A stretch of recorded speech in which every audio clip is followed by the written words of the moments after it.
Isang magandang gabi po sa inyong lahat, mga minamahal naming tagapakinig. Muli na namang bumukas ang ating entablado ng mga pangarap at pag-ibig, kung saan ang bawat kwento ay isang paglalakbay na sabay-sabay nating tinatahak.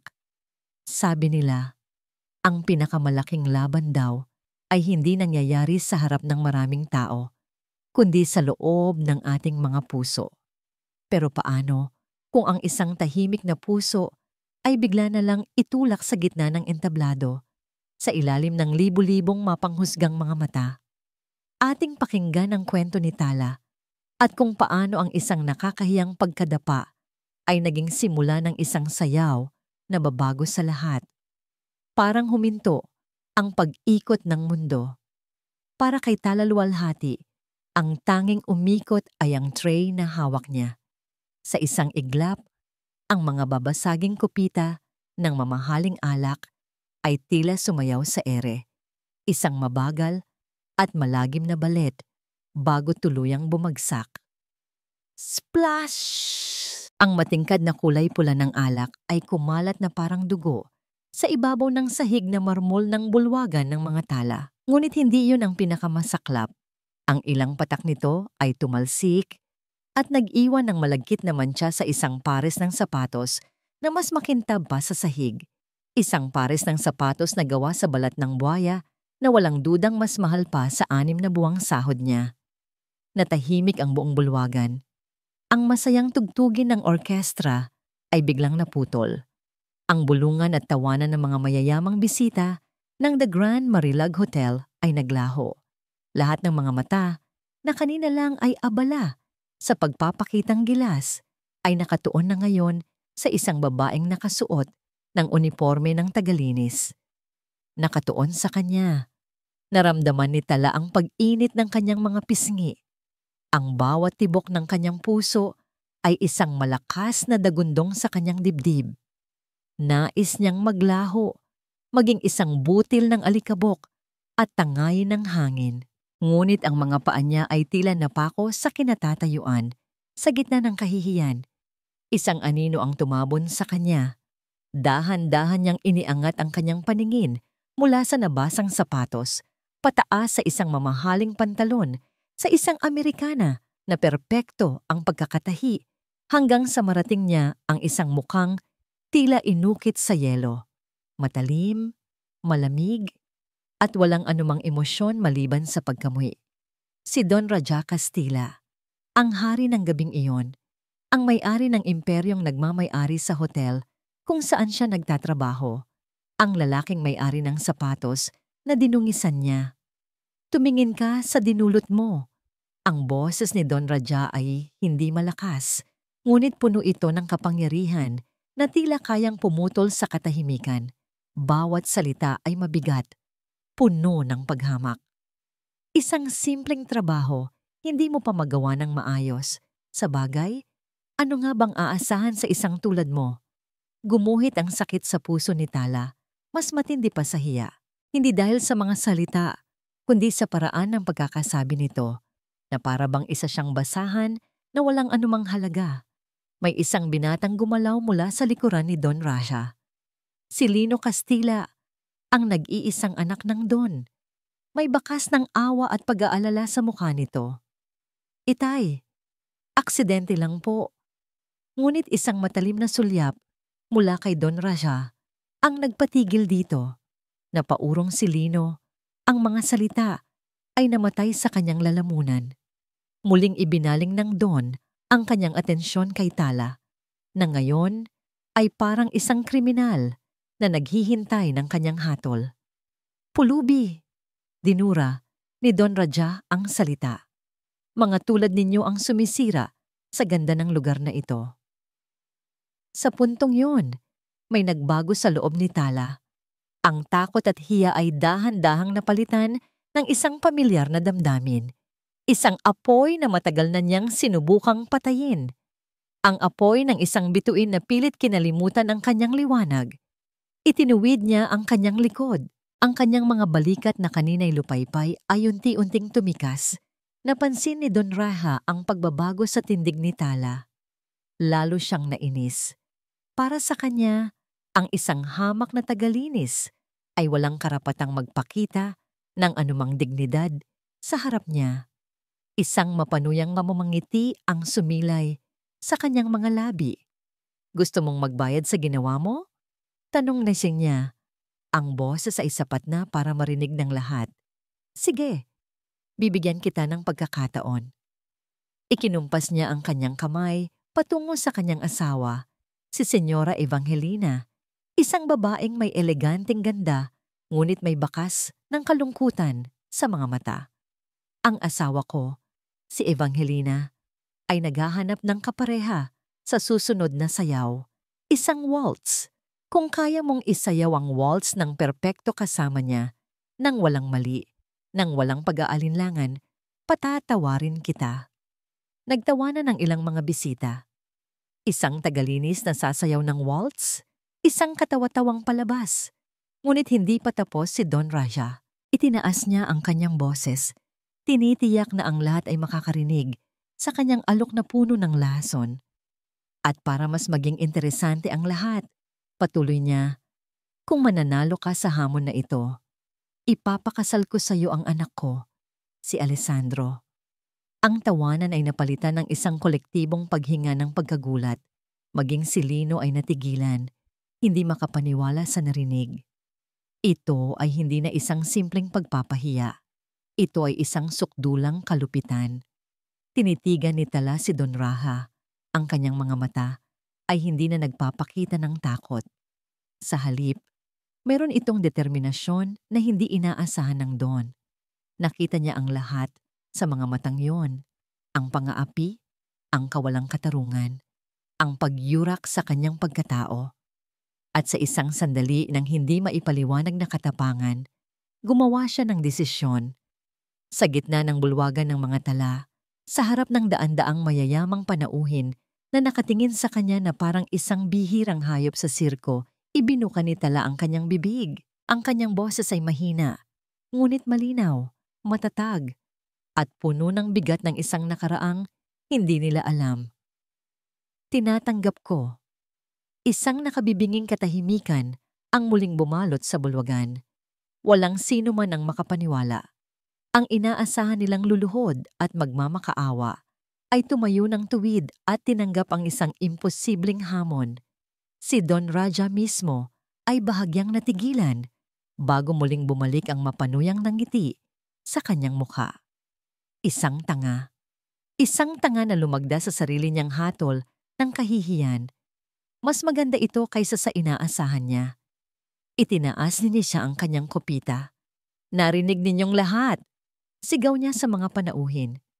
Mayroon tayong kasunduan. Humarap siyang muli kay Tala. Ang kanyang mga mata ay nangungutya. Ang kontrata ay ihahanda bukas. Walang urungan. Hindi na hinintay ni Tala ang anumang kasunod. Walang lingon-likod. Tinalikuran niya ang entablado ng kanyang kahihiyan. Habang naglalakad siya palayo, naririnig niya ang muling pagbabalik ng bulungan. Mas malakas, mas mapanghusga. Ngunit sa kanyang isipan, isa lang ang malinaw. Hindi na ito tungkol sa natapong alak o sa dinungisang sapatos. Ito ay tungkol sa kanyang karangalan. At sa gabing iyon, isinumpa niya sa kanyang sarili, hindi na niya hahayaang may umapak pa ritong muli. Hindi mapakali si Lino Castilla. Kahit na nakauwi na siya sa malamig at malawak na mansyon ng kanilang pamilya, ang imahe ng babaeng tagalinis ay patuloy na sumasayaw sa kanyang isipan. Ang paraan ng pagtuwid nito nang likod sa harap ng pang-aapi, ang tapang sa mga mata nito nang sabihing, tinatanggap ko. Ang dignidad na bumalot sa buong pagkatao nito kahit na suot lamang nito ang isang kupasing uniforme. Hindi iyon ang reaksyon na inaasahan niya o ng kahit sino sa bulugang iyon. Ang inaasahan ng lahat ay luha, pagmamakaawa, pagyuko. Pero iba ang ibinigay nito. Ibang-iba. Kinabukasan, ang katahimikan sa kanilang almusal ay mas mabigat pa kaysa sa karaniwan. Si Don Raja ay kalmadong nagbabasa ng dyaryo habang humihigop ng kape na para bang walang nangyaring kaguluhan kagabi. Si Senyora Evangelina naman ay maputla at halos hindi ginagalaw ang kanyang pagkain. Lino, biglang nagsalita si Don Raha. Hindi inaalis ang tingin sa dyaryo. May ipapagawa ako sa'yo. Ano po iyon, Itay? Ibinaba ng Don ang dyaryo at tinitigan siya. Ang mga mata nito ay kasing lamig ng umaga. Nakahanda na ang kontrata. Ikaw ang magdadala nito sa babaeng iyon. Naramdaman ni Lino ang paghigpit ng kanyang tiyan. Ako po? Bakit hindi na lang ang abogado o isa sa mga tauhan natin? Isang mapanuyang ngiti ang gumuhit sa labi ng kanyang ama.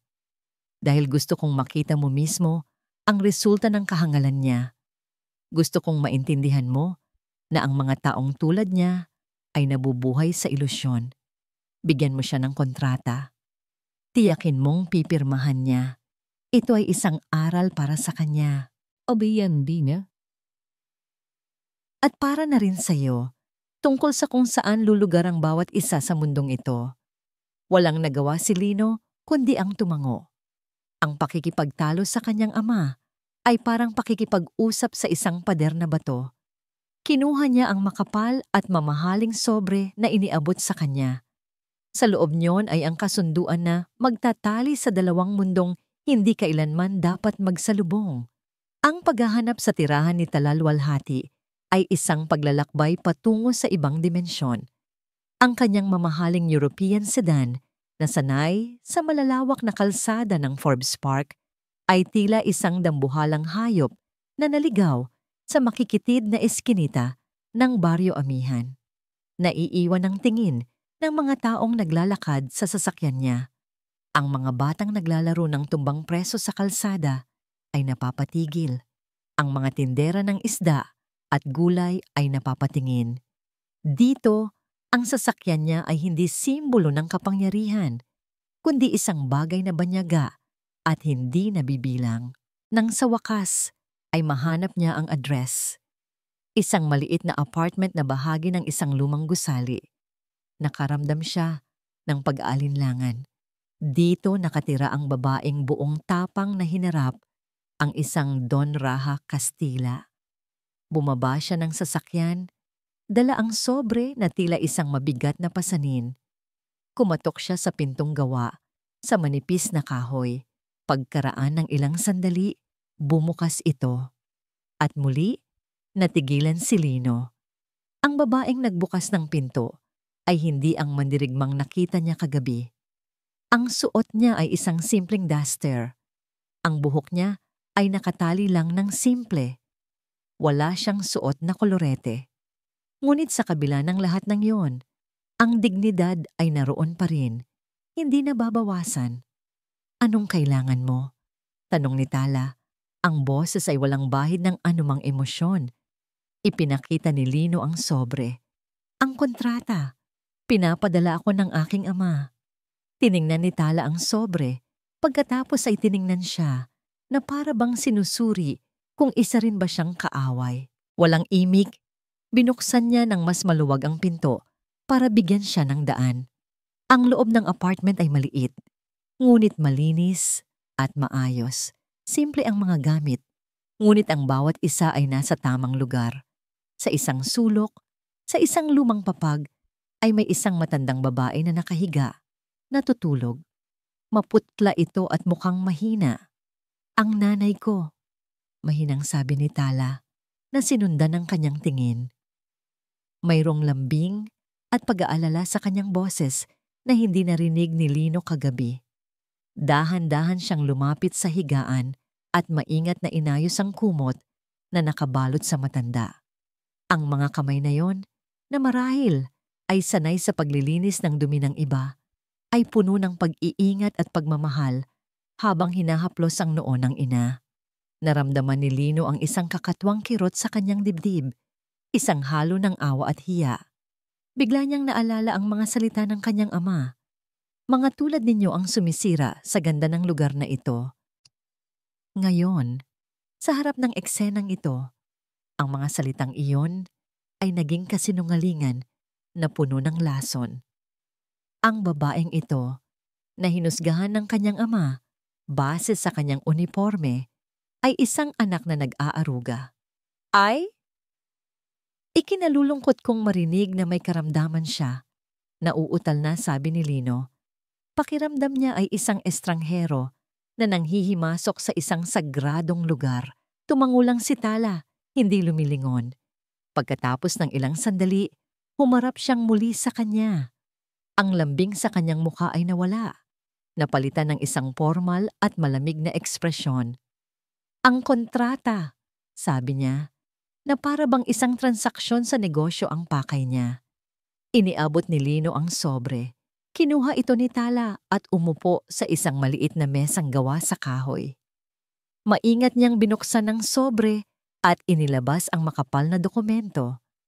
Nagsimula siyang magbasa. Pinanood siya ni Lino. Inaasahan niyang makikita ang pagkalito, takot, o marahil ay kasakiman sa mukha ni Tala habang binabasa ang mga legal na terminolohiya, ngunit wala. Ang kanyang mga mata ay maingat na sinusundan ng bawat linya. Ang kanyang mukha ay isang blangkong papel. Tila binabasa niya lang ang listahan ng mga bibilhin sa palengke at hindi isang kasunduang magpapabago sa kanyang buhay. Hindi na napigilan ni Lino ang sarili. Ang katanungang bumabagabag sa kanya mula pa kagabi ay kailangan ng makahanap ng kasagutan. Bakit? Mahina niyang tanong. Hindi nag-angat ng tingin si Tala. Anong bakit? Bakit mo ito ginagawa? Bakit mo tinanggap ang hamon? Alam mong isa lang itong laro para sa kanya. Isang malupit na biro para ipahiya ka sa harap ng lahat. Sa wakas, natapos ni Tala ang pagbabasa.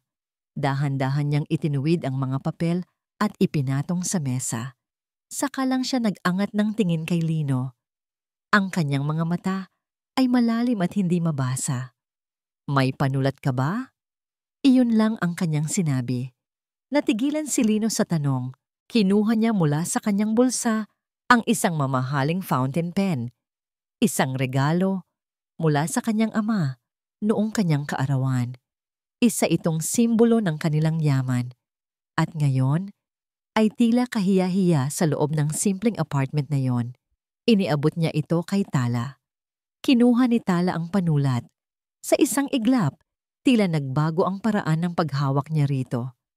Mayroong liksi at grasya, at sa ibabaw ng linya kung saan kailangan ng kanyang pirma, isinulat niya ang kanyang pangalan, Tala Luwalhati.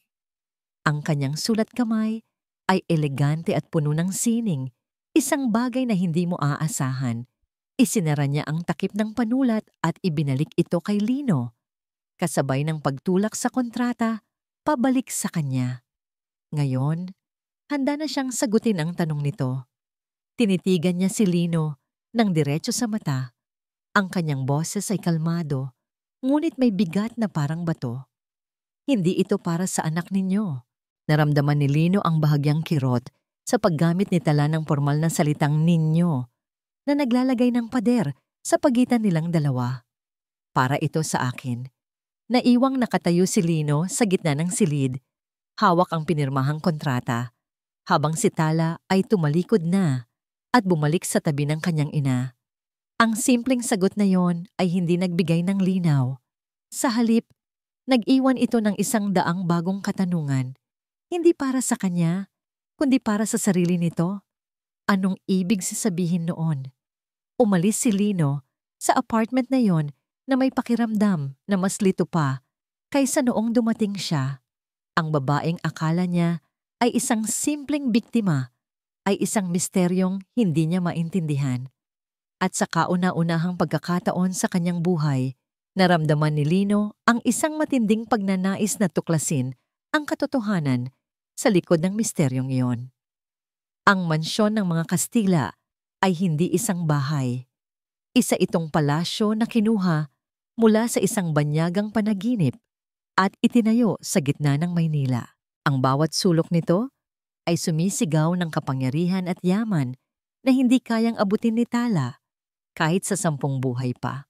Ngunit habang naglalakad siya sa malawak na pasilyo nito, Hindi paghanga ang kanyang naramdaman, kundi isang pamilyar na kirot, isang multo ng nakaraan. Dinala siya ni Lino sa isang silid sa kanlurang bahagi ng mansyon. Nang buksan nito ang malaking pinto na gawa sa narara, bumungad sa kanya ang isang lugar na muntik nang magpatigil sa kanyang paghinga. Isang pribadong bulwagan ng sayawan. Ang sahig ay gawa sa pinakinis na kahoy na kayang salaminin ang kanyang refleksyon. Ang isang buong dingding ay binubuo ng mga salamin mula sahig hanggang kisame. Sa itaas, isang dambuhalang chandelier na gawa sa kristal ang nakabitin, handang magsaboy ng libu-libong bahaghari kapag tinamaan ng liwanag. Napahawak si Tala sa kanyang dibdib. Ang hangin ay biglang naging mabigat para siyang bumalik sa dati niyang buhay. Ang buhay ng walang katapusang ensayo, ng pawis, ng sakit, at ng walang kapantay na kaluwalhatian. Isang pamilyar na sakit ang gumapang sa kanyang bukong-bukong. Isang paalala ng lahat ng nawala sa kanya. Dito tayo mag-e-ensayo, sabi ni Lino, na tila hindi napapansin ang biglaang pagbabago sa kanyang anyo.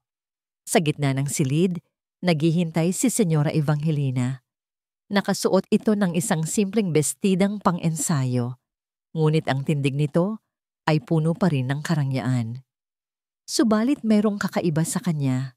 Hindi ito makatingin ng diretso kay Tala. Ang mga mata nito ay laging umiiwas, nakatuon sa sahig, sa bintana, kahit saan, huwag lang sa kanya. At napansin ni Tala ang bahagyang panginginig ng mga kamay nito habang inaayos ang kanyang damit. Magandang umaga po, Senyora. Magalang na bati ni Tala. Magandang umaga. Halos pabulong na sagot ni Evangelina. Ang tensyon sa pagitan nilang dalawa ay tila isang pader na hindi nakikita. Si Lino, na tila gustong pagaanin ang kapaligiran, ay lumapit sa isang sound system sa sulok. Anong musika ang gusto ninyo? Isang classic na waltz marahil? Walang sumagot. Kaya't pinili na lamang ni Lino ang isang kilalang komposisyon ni Strauss. Nang tumugtog ang mga unang nota ng The Blue Danube, isang bagay na mahiwaga ang nangyari kay Tala. Hindi ito kontrolado ng kanyang isip. Ito ay isang bagay na mas malalim, isang memorya na nakatatak sa kanyang mga buto at kalamnan. Ang kanyang likod, na kanina'y bahagyang nakukuba dahil sa pag-aalinlangan, ay biglang tumuwid. Ang kanyang mga balikat ay bumaba at umurong sa perpektong posisyon. Ang kanyang baba ay bahagyang umangat. Ang kanyang mga paa, na nakasuot lang ng tsinelas, ay kusang humanap ng tamang pwesto sa sahig na kahoy. Napansin ni Lino ang pagbabago. Napahinto siya sa kanyang ginagawa at napatitig. Maging si Senyora Evangelina ay napaangat ng tingin at sa unang pagkakataon, kitang-kita sa mga mata nito ang hindi maitatagong pagkagulat. Ang babaeng nasa harap nila ay hindi na si Tala, ang tagalinis. Sa isang iglap, siya ay naging ibang tao. Isang reyna sa kanyang sariling kaharian. Nagsimulang gumalaw si Tala, sumusunod sa agos ng musika. Isang hakbang, isang pag-ikot. Ang kanyang mga braso ay umangat na tila mga pakpak ng isang ibon. Bawat galaw ay puno ng grasya at kahulugan. Pumihit siya ng may perpektong balanse, isang bagay na nangangailangan ng maraming taon ng pagsasanay. Napanood ni Lino na may namumuong pagkamangha. Hindi ito ang sayaw ng isang baguhan. Hindi ito ang sayaw ng isang ordinaryong tao. Ito ang sayaw ng isang profesional. Bawat galaw, bawat kumpas ay nagpapakita ng isang disiplina at sining na hindi basta-basta natututunan. Ngunit habang tinatangay si Tala ng musika, isang matalim na kirot ang biglang tumusok sa kanyang kanang bukong-bukong. Isang alaala ng metal na yumuyupi ng tunog ng nababasag na buto ng isang nakabibinging sigaw. Bigla siyang natigil. Napahawak siya sa kanyang bukong-bukong. Ang mukha ay napuno ng sakit. Napayuko siya. Hinahabol ang kanyang hininga. Hindi lang dahil sa sakit, kundi dahil sa biglaang pagbabalik ng alaala na matagal na niyang ibinaon sa limot. Ang pag-asa na sumilay sa kanyang puso kanina ay biglang naglaho, nilamon ng madilim na anino ng trahedya. Tala, ayos ka lang ba? Nag-aalalang lumapit si Lino. Nanginginig na tumango si Tala, hindi makapagsalita.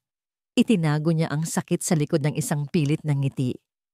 Ayos lang ako. Medyo napuwersa lang siguro. Ngunit alam ni Lino na hindi iyon ang totoo. Nakita niya ang takot sa mga mata ni Tala. Ang ensayo ay natapos ng biglaan. Si Senyora Evangelina ay mabilis na nagpaalam. Halos tumakbo palabas ng silid na para bang nakakita ito ng multo. Naiwan si Lino at si Tala sa katahimikan. Ang musika ay matagal nang huminto. Habang pauwi, tahimik lang si Lino. Ngunit ang kanyang isipan ay puno ng ingay. Ang mga galaw ni Tala, ang perpektong postura, ang biglaang sakit, ang takot. Hindi magkatugma ang lahat ng ito sa katauhan ng isang simpleng tagalis. Pagdating niya sa kanyang silid, binuksan niya ang kanyang laptop. Mayroon siyang hinala, isang ideyang tila imposible, ngunit hindi niya maiwaksi sa kanyang isipan. Nag-type siya sa search bar. Mga sikat na balerina sa Pilipinas. Filipina ballet dancer aksidente. Sayaw. Trahedya. Naglaho. Isa-isang lumabas ang mga resulta, mga pangalan at mukha na hindi pamilyar. Ngunit patuloy siyang naghahanap na para bang may isang puwersang gumagabay sa kanyang mga daliri. Hanggang sa isang link, isang lumang artikulo mula sa isang arts and culture magazine ang nakaagaw ng kanyang pansin. Kinilik niya ito. Ang bumungad sa kanya ay isang malaking titulo. Tala de Oro, ang bituing naglaho matapos ang isang trahedya. At sa ilalim ng titulong iyon, isang litrato. Isang litrato ng isang batang babae na nakasuot ng ballet costume. Ang mukha ay nagniningning sa ilalim ng liwanag ng entablado. Ang mga mata ay puno ng pangarap at apoy. Napatitig si Lino sa litrato. Ang tibok ng kanyang puso ay bumilis. Ang mukhang iyon, mas bata, mas walang muwang, ngunit walang duda. Iyon ang mukha ni Tala Luwalhati. Si Tala Luwalhati ay si Tala de Oro. Paulit-ulit na tumatakbo ang mga salitang iyon. Sa isip ni Lino, isang nakagugulat na himig na hindi niya mapatigil. Magdamag siyang hindi nakatulog. Ang laptop niya ay bukas pa rin sa kanyang mesa. Nagpapakita ng litrato ng isang bituin na matagal nang naglaho. Isang bituin na ngayon ay nagtatrabaho bilang tagalinis at kasalukuyang sangkot sa isang kasunduang ginawa ng kanyang ama para lang sa aliw nito. Isang matinding galit ang nagsimulang umakyat sa kanyang dibdib.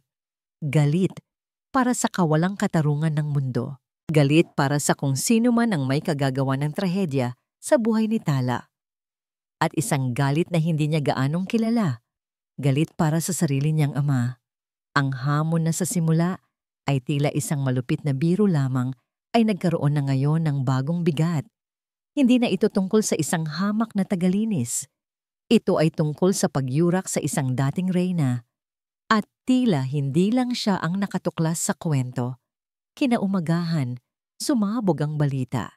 Hindi niya alam kung sino ang naglabasan nito. Ngunit sa loob lamang ng ilang oras, ang kakaibang hamon ni Don Raja Castilla ay nasa bawat entertainment blog at social media feed na. Tinawag itong The Cinderella Challenge. Naging instant viral ito. Ngunit ang tono ng mga balita ay hindi tulad ng sa isang fairy tale. Mabilis itong naging marumi. Ang ahas sa paraiso ng mga Kastila. Sigaw ng isang headline mula sa isang kilalang gossip blogger. Mula basahan tungong kayamanan. Isang sanay na manggagamit? Tanong ng isa pa. Nakita ni Lino ang kamay ng kanyang ama sa likod ng lahat ng ito. Masyadong planado, masyadong mabilis ang pagkalat. Si Don Raja ay hindi lang nanonood. Kinokontrol niya ang naratibo. Pinalalabas niyang si Tala ay isang desperadong manggagamit, isang ahas na nagbabalat kayong biktima para makapasok sa kanilang pamilya. Isang mapait na ngiti ang sumilay sa labi ni Lino. Hindi makapapayag ang kanyang ama na magkaroon ng kahit katiting na bahid sa pangalan ng mga Kastila. Kung gagawa siya ng palabas, sisiguraduhin niyang siya ang bida at ang kanyang kalaban ang magmumukhang masama. Bigla siyang nakaramdam ng matinding pag-aalala para kay Tala. Paano niya ito haharapin? Isang babaeng pinipilit itago ang kanyang nakaraan.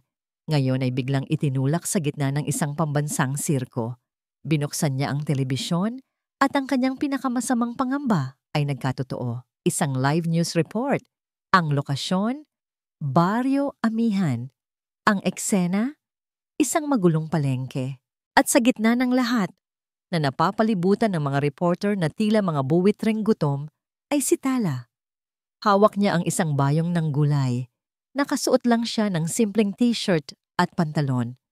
Ngunit ang gulat at takot sa kanyang mga mata ay hindi maitatago habang itinututok sa kanya ang mga kamera at mikropono.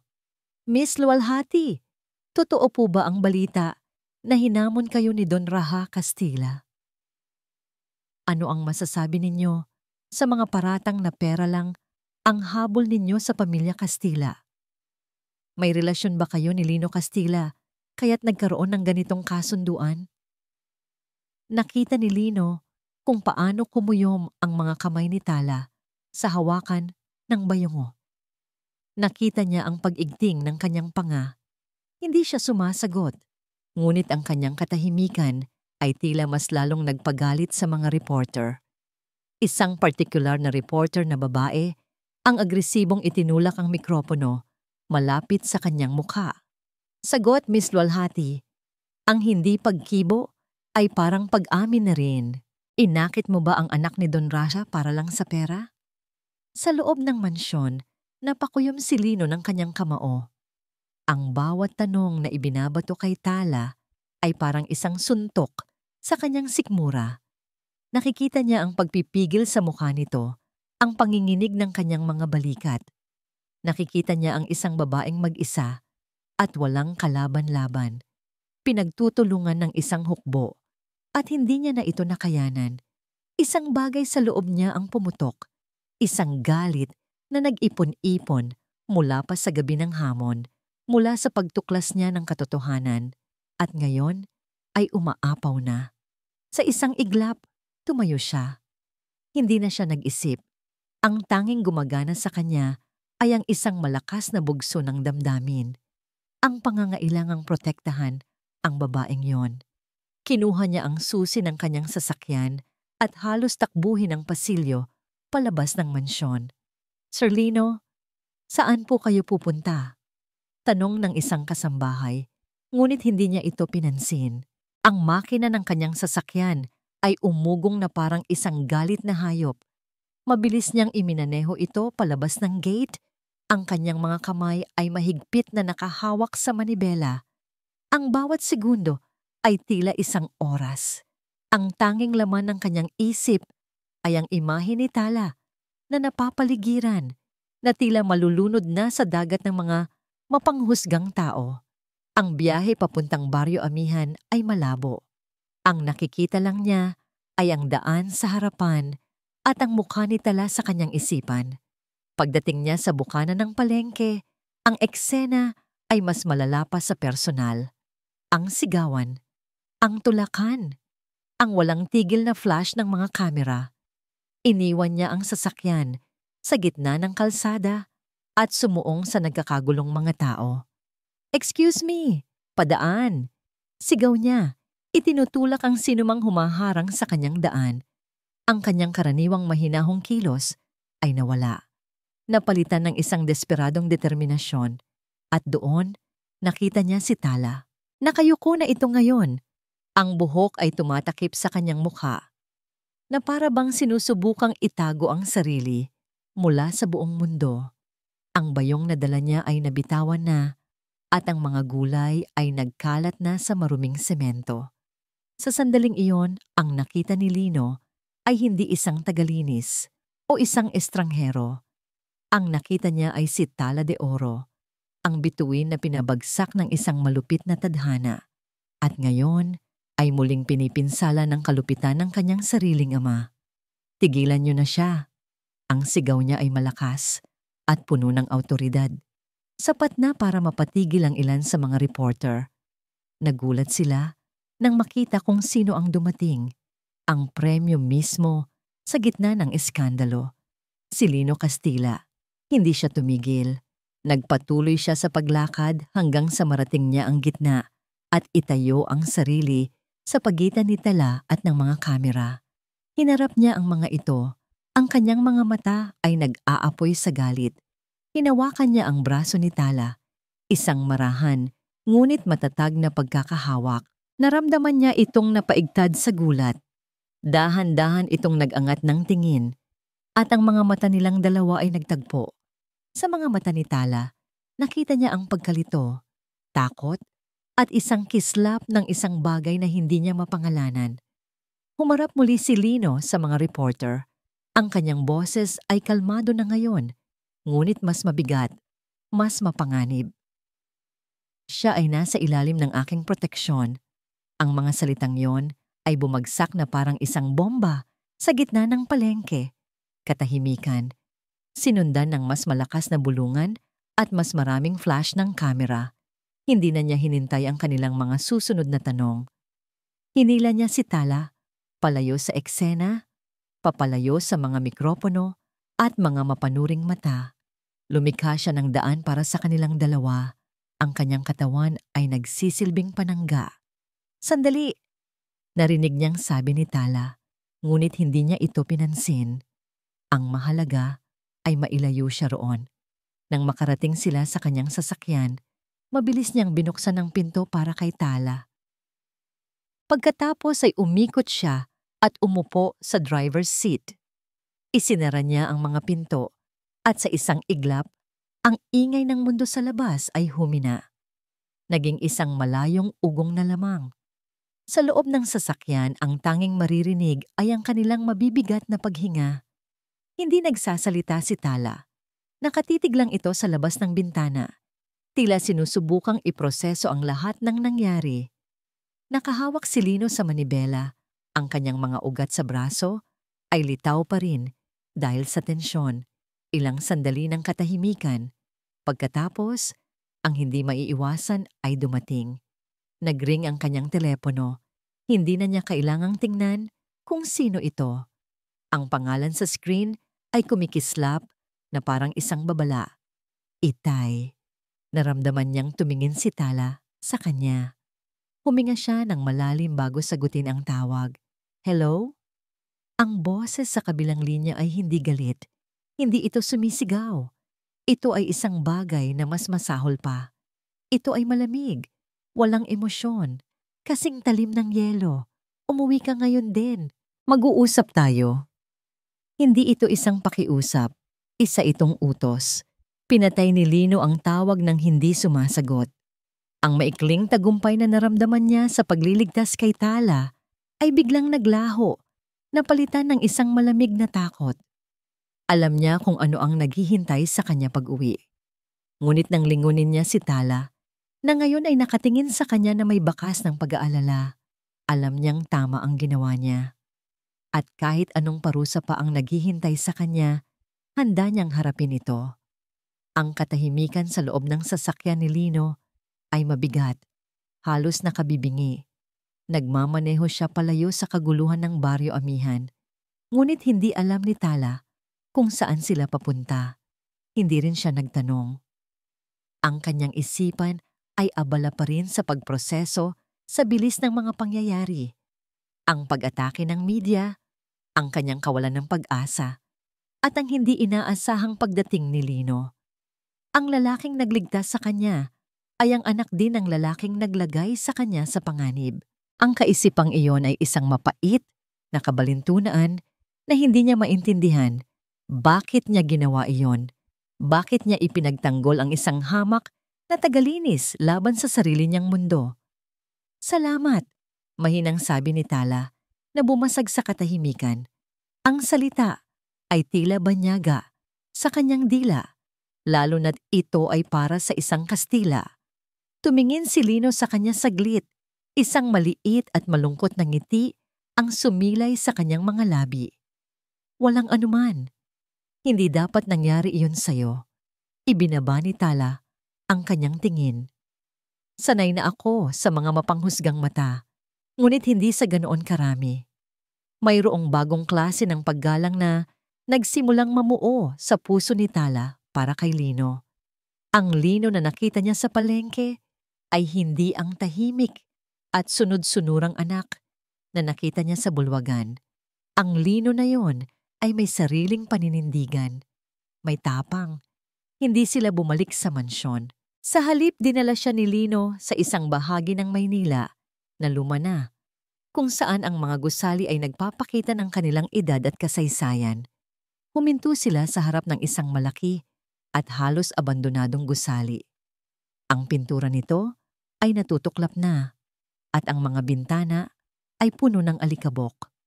Ngunit sa itaas ng malaking pinto nito, may nakaukit na mga salita. Ang pambansang teatro ng sining. Naramdaman ni Tala ang paninikip ng kanyang dibdib. Bakit tayo nandito? Para makaiwas sa media, sagot ni Lino. Pinapatay ang makina ng sasakyan. Walang mag-aakalang hahanapin ka namin dito. At naisip kong kailangan mo ng isang lugar na tahimik. Bumaba sila ng sasakyan.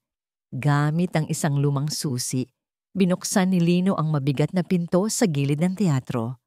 Ang tunog ng pagbukas nito ay umalingaw-ngaw sa katahimikan. Ang bumungad sa kanila ay kadiliman at ang amoy ng alikabok at lumang kahoy. Ngunit para kay Tala, ang amoy na iyon ay pamilyar. Ito ang amoy ng kanyang dating tahanan. Pumasok sila. Sa dilim, nararamdaman ni Tala ang bawat sulok ng lugar na ito. Ang mga pasilyo, ang mga hagdanan, ang daan papunta sa entablado. Sinundan niya si Lino, hindi dahil kailangan niya ng gabay, kundi dahil ang kanyang mga binti ay nanginginig. Bawat hakbang ay isang pagbabalik sa isang buhay na matagal na niyang tinalikuran.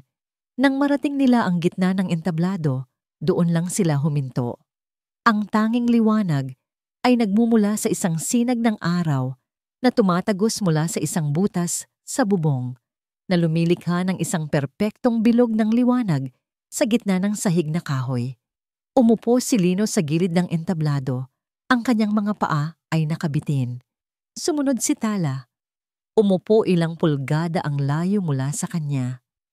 Sa loob ng ilang minuto, wala silang ginawa, kundi ang pagmasdan ang mga alikabok na sumasayaw sa sinag ng liwanag. Dito ka unang sumayaw, hindi ba? Mahinang tanong ni Lino. Napatingin si Tala sa kanya. Ang kanyang mga mata ay puno ng pagkagulat. Paano niya nalaman? Nakita ni Lino ang tanong sa kanyang mga mata. Nakita ko ang mga lumang artikulo. Pag-amin niya, si Tala de Oro. Ang pagbanggit sa pangalang iyon ay parang isang suntok sa sikmura ni Tala. Ang pangalang iyon ay isang multo, isang alaala ng kung sino siya noon, at isang paalala ng lahat ng hindi na niya kayang maging ngayon. Hindi siya nagsalita. Sa halip, ibinaling niya ang kanyang tingin sa walang laman na mga upuan ng teatro. Ang pakiramdam. Nagsimula siyang magsalita. Ang boses ay halos pabulong. Ang pakiramdam kapag nasa entablado ka, sa ilalim ng mga ilaw, para kang lumilipad. Walang bigat, walang sakit. Ikaw lang at ang musika. Sa mga sandaling iyon, hindi ka lang isang tao. Isa kang kwento. Isa kang damdamin. Sa unang pagkakataon, nagkwento si Tala tungkol sa kanyang nakaraan. Hindi tungkol sa aksidente, hindi tungkol sa sakit, kundi tungkol sa pag-ibig niya sa sining. Ang kanyang mga mata, na kadalasan ay walang emosyon, ay biglang nagkaroon ng ningning, isang ningning na matagal nang nawala. Nakikinig lang si Lino, Pinapanood kung paano nagbabago ang anyo ng kanyang muka habang nagbabalik tanaw. Nakita niya ang bituin sa likod ng tagalinis. Nakita niya ang apoy sa likod ng yelo. Habang nagsasalita si Tala, ang kamay niya ay nakapatong sa sahig na kahoy sa kanyang tabi. Hindi sinasadya. Napatingin si Lino sa kanyang bukong-bukong. Doon, bahagyang natatakpan ng laylayan ng kanyang pantalon ay isang pilat. Isang manipis, maputing linya na gumuguhit sa kanyang balat. Ang pisikal na marka ng trahedyang nagpabago sa kanyang buhay. Hindi niya napigilan ang sarili. Dahan-dahan, iniabot niya ang kanyang kamay at marahang hinawakan ang lugar kung nasaan ang pilat. Napatigil si Tala sa pagsasalita. Napatingin siya sa kamay ni Lino. Ang paghawak nito ay magaan, magalang. Ngunit naramdaman niya ang init nito na tumagos sa kanyang balat, na tila pinapawi ang lamig na matagal nang naninirahan sa bahaging iyon ng kanyang katawan. Nag-angat siya ng tingin kay Lino. Ang kanilang mga mata ay muling nagtagpo. Sa pagkakataong ito, wala nang pader sa pagitan nila. Ang nakita niya sa mga mata ni Lino ay hindi awa, kundi pag-unawa, paggalang. Hahanapin ko ang katotohanan, Tala. Taimtim na sabi ni Lino. Ang kanyang hinlalaki ay marahang humahaplos sa kanyang pilat. Pangako, malalaman natin kung ano talaga ang nangyari. Sa sandaling iyon, ang tiwalang matagal nang natutulog sa puso ni Tala ay nagsimulang gumising. Sa unang pagkakataon, sa loob ng maraming taon, naramdaman niyang hindi siya nag-iisa sa kanyang laban. Tumango siya, hindi makapagsalita dahil sa bigat ng damdamin. Nang tumayo na sila para umalis, habang naglalakad sila palabas ng madilim na teatro at pabalik sa liwanag ng hapon, napahinto si Tala. Sa kabilang kalsada, nakatayo sa ilalim ng lilim ng isang puno, may isang babaeng nakatingin sa kanila. Nakasuot ito ng mamahaling damit at malaking salamin sa mata. Ngunit kahit sa kalayuan, kahit na bahagyang natatakpan ang mukha nito, nakilala ni Tala ang tindig na yon, ang anyo na yon. Ang babaeng yon ang kanyang pinakamalaking karibal sa mundo ng balay noon. Ang babaeng palaging pumapangalawa sa kanya. Ang babaeng huli niyang nakausap bago mangyari ang aksidente. Naramdaman ni Tala ang pagbalik ng lamig sa kanyang buong katawan. Ang kanyang puso ay nagsimulang tumibok ng mabilis, hindi dahil sa kilig, kundi dahil sa purong takot. Napansin ng babae na nakita na siya. Hindi ito ngumiti. Sa halip tumalikod ito at nagsimulang maglakad palayo, nawawala sa karamihan ng tao na parang isang multo. Tala, ayos ka lang? Tanong ni Lino, na napansin ang biglaang pamumutla niya. Hindi makasagot si Tala. Ang lahat ng tiwala at pag-asa na naramdaman niya kanina lang sa loob ng teatro ay biglang nayanig. Dahil ang pagpapakita ng kanyang dating karibal ay hindi isang pagkakataon lang. Ito ay isang babala. Ang pangako ay isang utang. At ang pangakong binitiwan ni Lino kay Tala sa loob ng abandonadong teatro ay isang utang na determinido siyang bayaran. Hahanapin ko ang katotohanan. Ang mga salitang yon ay umalingaw-ngaw sa kanyang isipan. Isang panata na hindi niya maaaring talikuran. Ang pagpapakita ng dating karibal ni Tala ay hindi isang simpleng pagkakataon. Isa itong piraso ng isang malaking palaisipan na kailangan niyang buuin. Gabi-gabi, habang ang buong mansyon ay natutulog na sa katahimikan, si Lino ay gising. Ginugol niya ang kanyang mga oras sa pag-aaral, pagbabasa ng bawat lumang artikulo at panayam tungkol sa biglaang pagkawala ni Tala de Oro.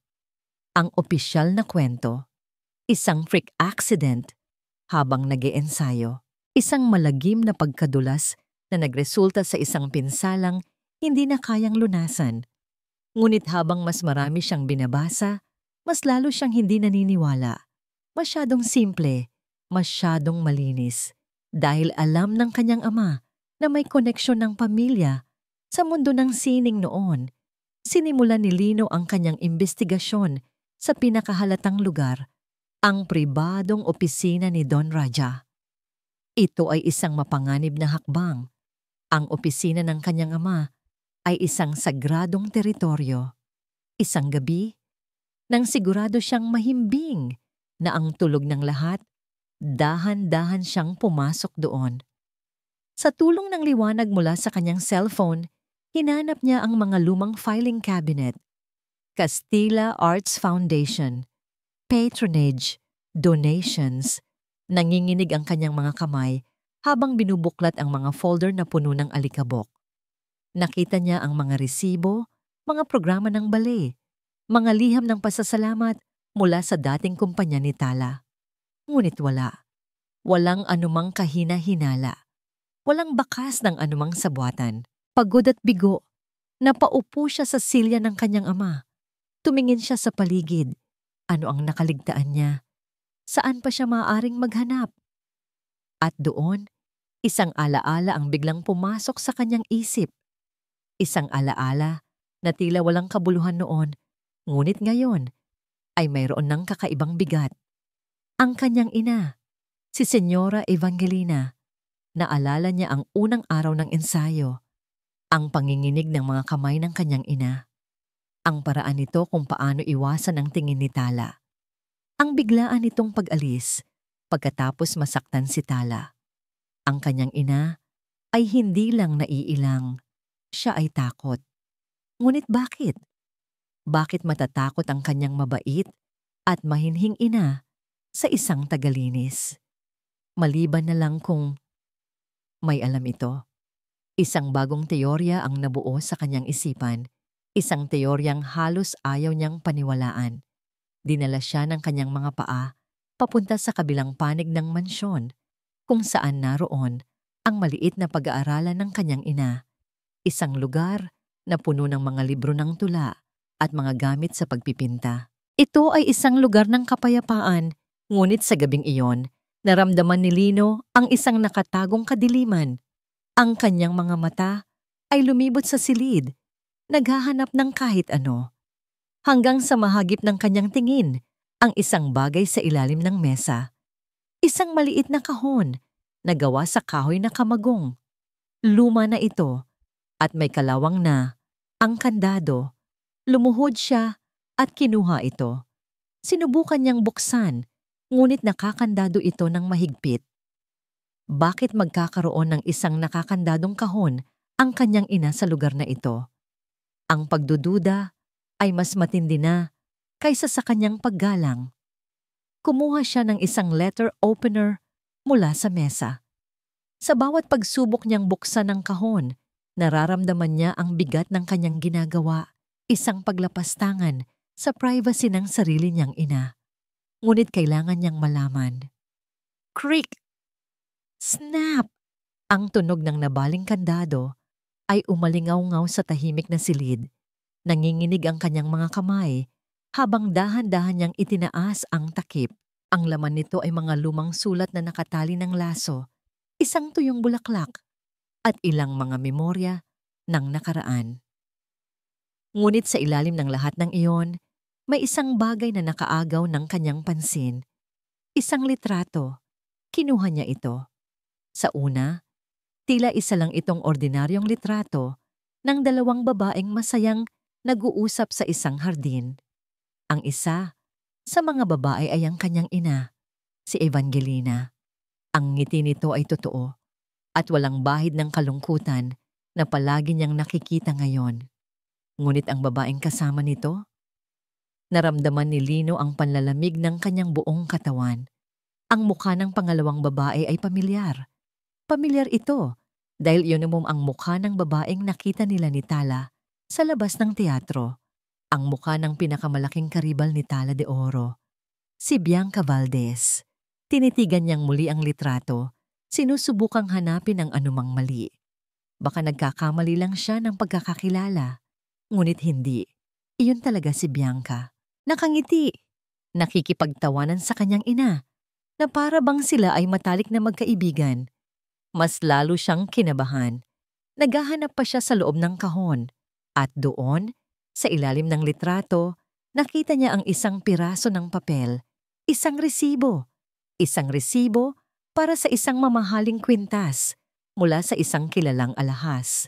Ang pangalan sa resibo ay kay Bianca Valdez, ngunit ang mas ikinagulat niya ay ang petsa na nakasulat dito.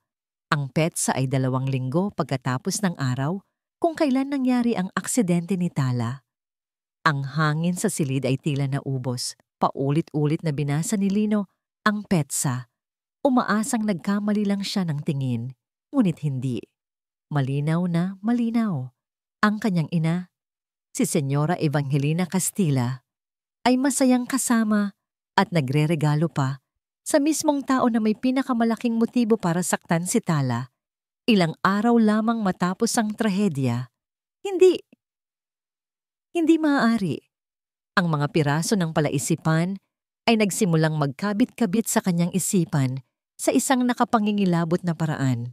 Ang takot ni Evangelina kay Tala, ang kanyang panginginig, ang pag-iwas niya ng tingin. Hindi iyon dahil sa awa o hiya. Iyon ay dahil sa pagkakasala. Guilt. Isang malamig na katotohanan ang bumalot kay Lino. Ang kanyang ina. Ang kanyang mabait, mahinhin, at palasimbang ina. Alam niya ang tungkol sa sabuatan. At sa halip na itama ang mali, pinili niyang makipagkaibigan sa taong may kagagawa nito. Ang pakiramdam ay parang isang matalim na kutsilyo na sumaksak sa kanyang puso.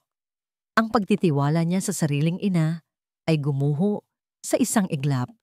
Ang imahe ng kanyang perpektong pamilya ay nabasag.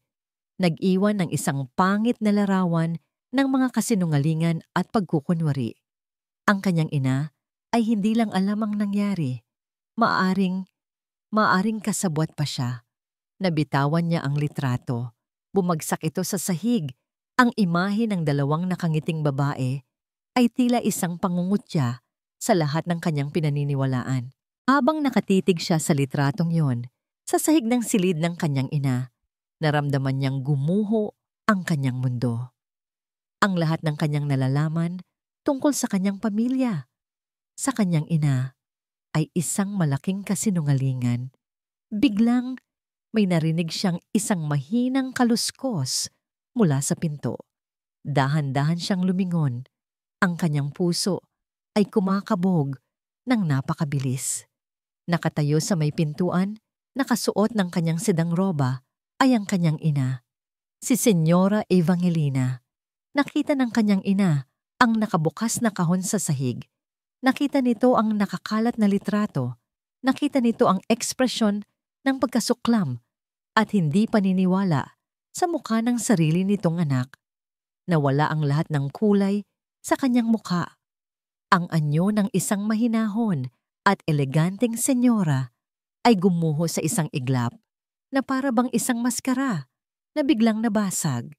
Ang kanyang kamay ay napahawak sa kanyang dibdib at bahagya siyang napaatras na tila nasusukang makita ang eksena sa harap niya. Ang kanyang mga mata, na karaniwang malumanay, ay nanlalaki ngayon sa purong takot. Para kay Lino, ang reaksyon ng kanyang ina ay ang kumpirmasyon na higit pa sa sapat. Ang takot na yon ay hindi takot ng isang inang nahuli ang anak na nangingialam. Iyon ay takot ng isang taong may itinatagong malagim na sikreto. Dahan-dahan, halos hindi humihinga, yumuko si Lino at pinulot ang litrato mula sa sahig. Nanginginig ang kanyang kamay habang hawak ito. Itinaas niya ito.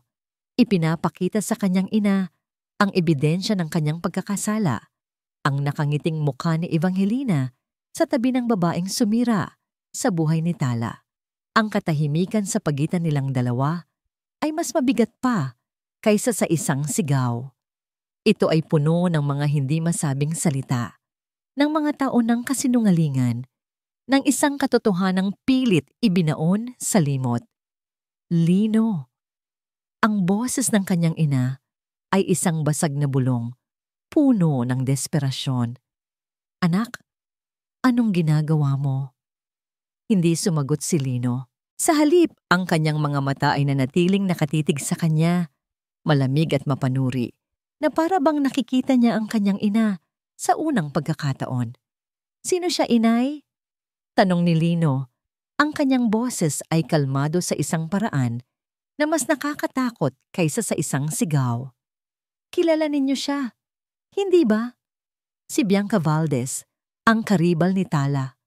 Napasinghap si Evangelina na para bang sinampal.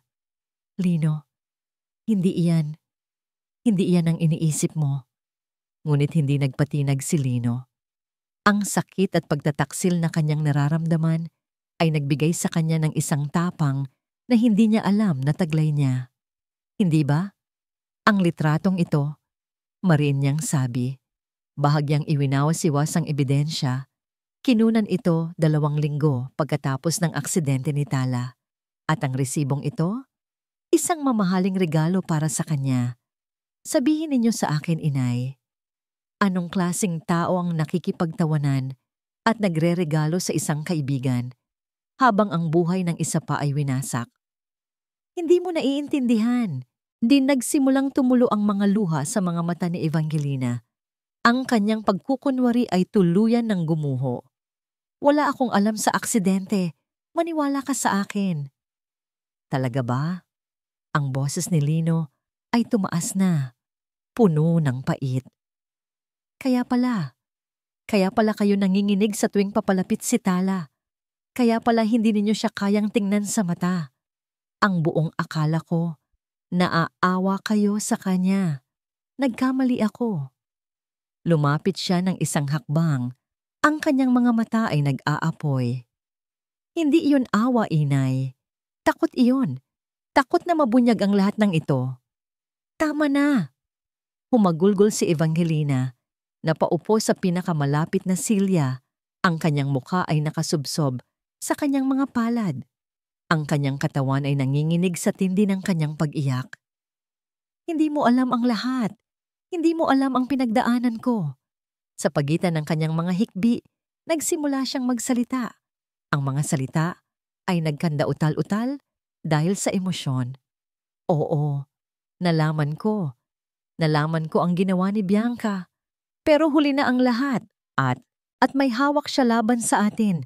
Isang sikreto na sisira, hindi lang sa akin, kundi sa ama mo. Sa buong pamilya natin. Napatigil si Lino. Isang sikreto?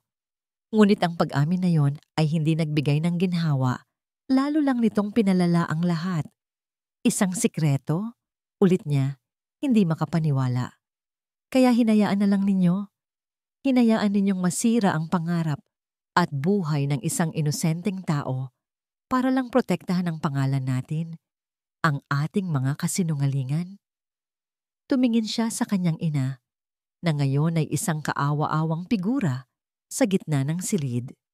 Ang pagmamahal at paggalang na dati niyang nararamdaman ay napalitan ng isang malalim na pagkadismaya, isang pakiramdam ng pagiging nadaya ng sarili niyang dugo.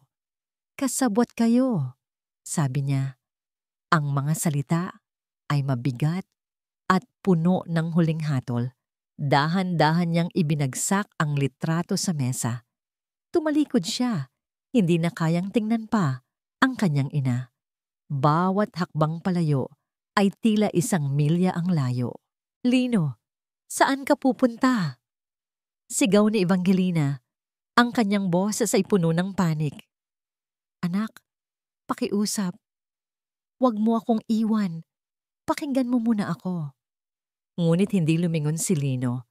Nagpatuloy lang siya sa paglakad palabas ng silid, palabas sa madilim na pasilyo, dala-dala ang bigat ng isang katotohanang sumira sa kanyang puso at nagbago sa lahat ng kanyang pinaniniwalaan.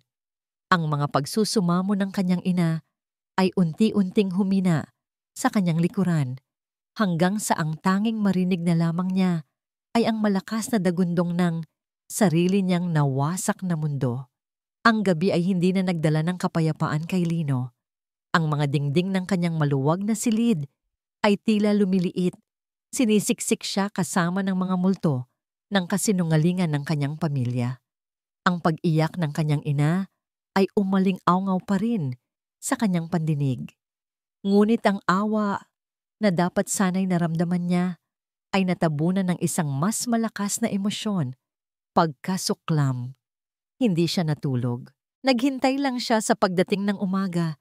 Dala ang isang desisyon. Kailangan niyang sabihin kay Tala ang lahat. Utang niya ito sa kanya. Utang niya ito sa pangakong binitiwan niya. Samamantala, sa baryo Amihan, isang kakaibang uri ng tensyon ang bumabalot kay Tala. Matapos ang pagpapakita ng kanyang dating karibal at ang pagtatanggol sa kanya ni Lino, ang mundo niya ay tila nahati sa dalawa, ang nakaraan na pilit niyang tinatakasan at ang kasalukuyan na hindi niya maintindihan. Naghahanda siya ng almusal para sa kanyang ina nang biglang tumunog ang kanyang cellphone. Isang mensahe mula sa isang hindi kilalang numero. Kung gusto mong malaman ang katotohanan sa likod ng iyong aksidente, tingnan mo ito. Sa ilalim ng mensahe ay mayroong isang attachment. Nanginginig ang kanyang mga kamay habang binubuksan ito. Ang kanyang puso ay halos tumigil sa pagtibok. Iyon ang parehong litrato na natagpuan ni Lino. Ang litrato ni Senyora Evangelina at ni Bianca Valdez, magkasama, masaya, ilang araw lamang matapos ang trahedya. Sunod-sunod pa ang ibang mga larawan, mga kuha nila sa isang mamahaling restaurant, sa isang art gallery na para bang walang anumang masamang nangyari sa mundo. Isang malamig na pakiramdam ang gumapang sa kanyang buong katawan. Ang pagtataksil ay isang matalim na kirot. Mas masakit pa kaysa sa pisikal na pinsala sa kanyang bukong-bukong. Ang mabait na senyora, ang babaeng dapat sana'y kapareha niya sa sayaw. Ang ina ng lalaking nagsimulang magpatibok muli sa kanyang puso, ay kaibigan ng taong sumira sa kanya. Nabitawan niya ang kanyang cellphone. Bumagsak ito sa sahig, ngunit hindi niya ito pinansin. Ang kanyang isipan ay napuno ng mga tanong na puno ng lason. Alam ba niya? Alam ba niya mula pa sa simula? Kaya ba siya natatakot sa akin? Dahil sa konsensya niya? At si Lino, alam din ba niya? Ang huling tanong ang pinakamasakit. Ang tiwalang nagsimulang mamuo sa pagitan nila ni Lino ay biglang gumuho, naging abo. Ang pagtatanggol nito sa kanya sa palengke. Ang pagdadala nito sa kanya sa teatro. Ang pangako nito. Lahat ba yon ay isang malaking kasinungalingan? Isang palabas para pagtakpan ang dumi ng kanilang pamilya? Kasabwat din ba kayo? Bulong niya sa hangin. Isa lang ba itong malaking laro para sa inyong pamilya? Sakto namang may kumatok sa kanyang pinto. Nang buksan niya ito, ang taong pinakagusto at pinakaayaw niyang makita sa sandaling iyon ang tumambad sa kanya. Si Lino. Ang mukha ni Lino ay puno ng pag-aalala at pagsisisi. Tala. Sabi niya, ang kanyang boses ay pagod. Kailangan nating mag-usap. May nalaman ako. Ngunit huli na siya. Ang nakita ni Lino sa mukha ni Tala ay hindi ang babaeng nagsimula nang magtiwala sa kanya. Ang nakita niya ay isang pader na yelo, mas mataas at mas matibay kaysa dati. Ang mga mata nito, na minsan nang nagpakita ng ningning, ay puno ngayon ng malamig na apoy ng puot. Nalaman mo? Ulit ni Tala, ang kanyang boses ay walang emosyon. O ngayon mo lang ba aaminin ang matagal mo nang alam? Nagulat si Lino sa kanyang sinabi. Ano? Hindi, Tala. Kagabi ko lang nalaman ang lahat. Hinding-hindi ko ito itinago sa'yo. Sinubukan niyang lumapit ngunit umatras si Tala. Huwag kang lumapit sa akin. Pakiusap. Pakinggan mo ako. Pagmamakaawa ni Lino. Ang nanay ko, may kinalaman siya. Alam niya ang tungkol kay Bianca. Pero ano? Putol ni Tala. Ang kanyang boses ay tumaas na. Puno ng sakit at galitaw. Pero tinago niya para protektahan ang pangalan ninyo. Para protektahan ang mga sikreto ninyo. At ikaw, ang mabait na anak, Ano ang ginawa mo? Nagpanggap na tutulungan ako. Para saan, Lino? Para mapatahimik ako. Hindi totoo yan, giit ni Lino. Tala, nasasaktan din ako. Ang pamilya ko. Niloko nila ako. Niloko nila tayong lahat. Ngunit ang mga salita niya ay hindi na tumatagos kay Tala. Ang sugat ng pagtataksil ay masyadong malalim. Ang nakikita lang niya ay isang Kastila, isang bahagi ng pamilyang nagdulot sa kanya ng labis na pagdurusa. Kinuha ni Tala mula sa kanyang leeg ang isang maliit na kwintas, isang simpleng silver chain na may palawit na hugis bituin. Ibinigay ito sa kanya ni Lino noong isang araw, isang tahimik na regalo na tinanggap niya ng may pag-asa. Hinablot niya ito at inihagis kay Lino. Tumama ito sa kanyang dibdib bago bumagsak sa sahig. Ang maliit na tunog ng pagbagsak nito ay tila isang hatol. Tapos na tayo, sabi ni Tala. Ang kanyang boses ay naging isang malamig at matalim na bulong. Ang bawat salita ay isang patalim na tumusok sa puso ni Lino. Pagkatapos, isinara niya ang pinto ng malakas. Blag! Ang tunog ay umalingaw-ngaw sa eskinita, isang hudyat ng pagtatapos. Naiwang nakatayo si Lino sa labas ng nakasarang pinto. Pakiramdam niya ay mas mag-isa pa siya kaysa dati. Pinulot niya ang munting kwintas mula sa sahig. Kinuyom niya ito sa kanyang palad. Ang matutulis na dulo ng bituin ay bumaon sa kanyang balat. Sa loob, napasandal si Tala sa pinto. Ang kanyang mga tuhod ay nanghina. Dahan-dahan siyang napaupo sa sahig at doon, sa wakas, bumuhos ang mga luhang kanina pa niya pinipigilan. Pareho silang nasasaktan, parehong biktima ng parehong kasinungalingan. Ngunit sa pagitan nila ngayon ay isang pader ng sakit at kawalan ng tiwala. Isang pader na tila imposibleng wasakin. Ang balita ng paghaharap ni Lino at ng kanyang ina ay mabilis na nakarating kay Don Raha Castilla. Ngunit hindi ito nakarating sa kanya sa paraan ng isang nag-aalalang asawa o isang nagsisising anak. Nakarating ito sa kanya sa pamamagitan ng kanyang mga tauhan, mga matang palaging nakabantay sa bawat galaw sa loob ng mansyon. Nalaman niya ang tungkol sa nahanap na litrato. Nalaman niya ang pag-amin ni Evangelina. At higit sa lahat, nalaman niya ang pagtatangka ni Lino na sabihin ang katotohanan kay Talaluwalhati. Sa loob ng kanyang marangyang opisina, hindi nagpakita ng galit si Don Raha. Hindi siya sumigaw o naghagis ng mga gamit. Sa halip, isang nakakakilabot na katahimikan ang bumalot sa kanya. Para sa isang taong tulad niya, ang katahimikan ay mas mapanganib kaysa sa anumang sigaw. Ito ang katahimikan ng isang ahas bago ito manuklaw. Ang lahat ng kanyang maingat na binuong plano ay nasa bingit ng pagguho. Ang Cinderella Challenge na dapat sana'y isang simpleng palabas para pagtawanan ang isang hamak na tagalinis ay naging isang napakalaking gulo. Ang pagtatangkang sirain ang reputasyon ni Tala ay nagbunsod lamang sa kanyang anak na lalong kumapit dito.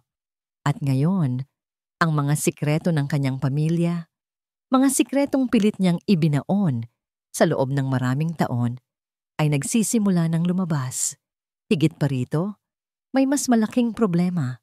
Ang isang napakahalagang kasunduan sa negosyo, isang pagsasanib puwersa na siyang tanging paraan upang iligtas ang kanyang nanganganib na imperyo mula sa pagkalugi, ay nakasalalay sa isang malinis na imahe.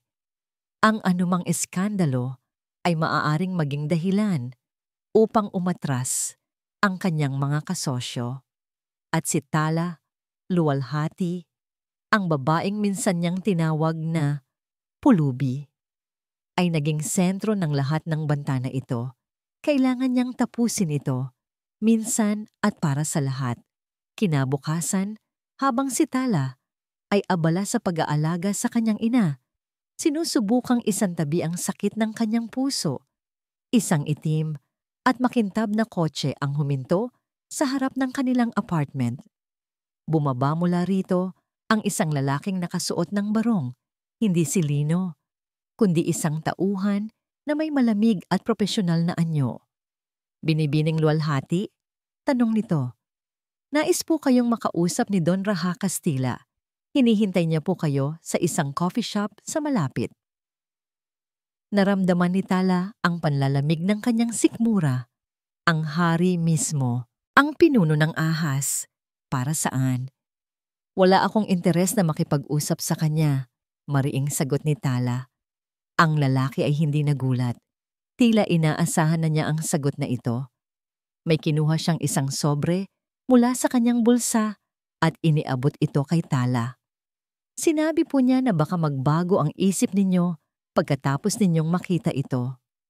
Nag-aalangan man, kinuha ni Tala ang sobre. Sa loob nito ay hindi pera, kundi isang litrato. Isang litrato ng kanyang ina na masayang nakangiti habang nagtitinda sa palengke. Kuha ilang linggo na ang nakalipas bago ito tuluyang nanghina. Anong ibig sasabihin nito? Tanong ni Tala. Ang kanyang puso ay nagsimulang kabahan. 10 minuto, binibini, sa kapihan sa kanto. Kung hindi kayo darating, ang susunod na litratong matatanggap ninyo ay hindi na magiging kasing saya nito. Ang banta ay hindi direktang sinabi, ngunit malinaw na malinaw. Ito ay isang babala, isang pagbabanta sa nag-iisang taong pinakamahalaga sa kanya sa buong mundo. Walang nagawa si Tala. Pakiramdam niya ay isang tali ang ipinulupot sa kanyang leeg. Ang kapihan sa kanto ay isang maliit at tahimik na lugar, malayo sa mga mata ng media. Sa isang sulok, sa pinakamadilim na bahagi ng kapihan, nakaupo si Don Raha. Nakatingin ito sa labas ng bintana na para bang isang haring nagmamasid sa kanyang nasasakupan. Nanginginig ang mga tuhod ni Tala habang lumalapit siya. Umupo siya sa silyang nasa tapat niya nang hindi na naghihintay ng paanyaya. "Mabutit dumating ka," sabi ni Don Raja, hindi pa rin lumilingon sa kanya. Ipinapakita lang niyan na mayroon ka pa rin kahit katiting na talino. "Ano ang kailangan ninyo sa akin?" Diretsahang tanong ni Tala. Ang kanyang boses ay puno ng pagkamuhi. "Kung ang plano ninyo ay takutin ako, hindi na yan gagana." Sa wakas, lumingon si Don Raja. Ang kanyang mga mata ay walang emosyon, ngunit sa ilalim nito ay mayroong isang bagay na nakakakilabot, isang determinasyon na kayang gawin ang lahat. "Hindi kita tinatakot, binibini," sabi niya. Ang kanyang boses ay kalmado. "Sinasabi ko lang sa'yo ang mga pagpipilian mo." May inilapag siyang isang makapal na folder sa mesa at itinulak ito palapit kay Tala. "Buksan mo." Nanginginig na binuksan ni Tala ang folder. Ang laman nito ay mga dokumento, mga bank statement, mga loan agreement, mga legal na papel. Lahat ay may pangalan ng kanyang ina. Ngunit ang mga numerong nakasulat dito ay imposible. Ipinapakita ng mga dokumento na ang kanyang ina ay may utang na milyon-milyon sa isang kumpanya na hindi pamilyar sa kanya. Isang utang na sapat na para ikulong ito habang buhay. "Ano ito?" tanong ni Tala. Ang kanyang boses ay halos hindi na marinig. Ito ay kasinungalingan. Walang ganitong utang ang nanay ko." "Sa mundo ko, binibining lualhati," sabi ni Don Raha, bahagyang ngumiti. "Ang katotohanan ay kung ano ang nakasulat sa papel, at ang mga papel na yan, na may pirma ng pinakamagagaling kong abogado, ay nagsasabing may utang ang nanay mo. Isang simpleng tawag lang sa korte, at ang nanay mong may sakit ay haharapin ang isang iskandalo na hindi niya makakayanan." Naramdaman ni Tala na parang gumuho ang sahig sa kanyang paanan. Ito ay mas masahol pa kaysa sa isang simpleng pagbabanta.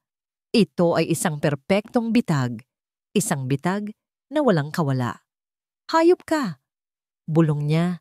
Ang kanyang mga mata ay napuno ng luha ng galit at kawalan ng magawa. Hindi pinansin ni Don Rasha ang kanyang sinabi. Simple lang ang pag-uusap na ito. Mayroon kang dalawang pagpipilian. Inilapit niya ang kanyang mukha. Ang kanyang boses ay naging isang malamig na bulong. Una, aatras ka sa hamon. Maglalabas ka ng isang pampublikong pahayag na nagsasabing nagsisisi ka sa iyong ginawa at ikaw ay isang sinungaling. Pagkatapos, maglalaho ka. Ikaw at ang iyong ina. Lalayo kayo sa buhay ng anak ko, magpakailanman. At ang pangalawa? Nanginginig na tanong ni Tala. Ang pangalawa, sabi ni Don Raha, sumandal muli sa kanyang upuan, ay panoorin mo ang iyong ina na dahan-dahang masira sa bilangguan habang ikaw ay nagpapatuloy sa walang kwentang laban na ito. Ibinigay niya kay Tala ang ultimatum. Ang huling desisyon. Piliin mo, Binibini, ang iyong karangalan o ang kapayapaan ng iyong ina? Napatingin si Tala sa folder na puno ng mga kasinungalingan. Pagkatapos ay sa walang pusong mukha ng lalaking nasa harap niya. Alam niyang talo na siya. Ang laban na sinimulan niya para sa kanyang dignidad ay hahantong sa pagkasira ng pinakamamahal niyang tao. Sa sandaling iyon, ang apoy sa kanyang mga mata ay namatay. Napalitan ito ng isang malamig at basag na kawalan. Nanginginig niyang kinuha ang kanyang telepono. Sa harap mismo ni Don Raha, hinanap niya ang numero ng organizer ng Grand Marilag Hotel. Habang nagriring ang telepono, isang luha ang pumatak mula sa kanyang mata. Tumama ito sa screen ng cellphone na para bang isang huling patak ng ulan sa isang namamatay na hardin. Sinagot ang tawag sa kabilang linya. Huminga ng malalim si Tala. Ang kanyang boses ay basag, ngunit mayroong isang pinal na determinasyon. Gusto kong ipaalam na umaatras na ako sa hamon. Ang balita ng pag-atras ni Tala ay kumalat na parang apoy. Sa tuyong damuhan, mas mabilis pa kaysa sa unang pagsabog ng eskandalo. Sa pagkakataong ito, ang kwento ay simple at brutal. Tuwag! Ang Cinderella ay tumakbo bago pa man maghating gabi. Pag-amin ng kasalanan, bigla ang pag-atras ni Luwalhati, nagpapatunay sa mga hinala. Tapos na ang palabas. Don Raha Castilla, nagwagi laban sa gold digger. Ang media, na minsan ay hinati sa pagitan ng pangungutya at pag-usisa, ay nagkaisa na ngayon sa isang hatol. Si Tala Luwalhati ay isang sinungaling at isang duwag. Ang pampublikong opinyon na minsan ay bahagyang pumanig sa kanya ay bumaliktad na parang isang marahas na alon. Nilulunod siya sa kahihiyan. Para kay Lino, ang balita ay isang suntok na hindi niya inaasahan. Narinig niya ito hindi mula kay Tala, kundi mula sa isang news alert sa kanyang telepono. Sa isang iglap, ang lahat ng determinasyon niya na itama ang mga mali ay naglaho. Napalitan ng isang mapait na pakiramdam ng pagtataksil. Bakit? Sinubukan niyang tawagan si Tala ng paulit-ulit.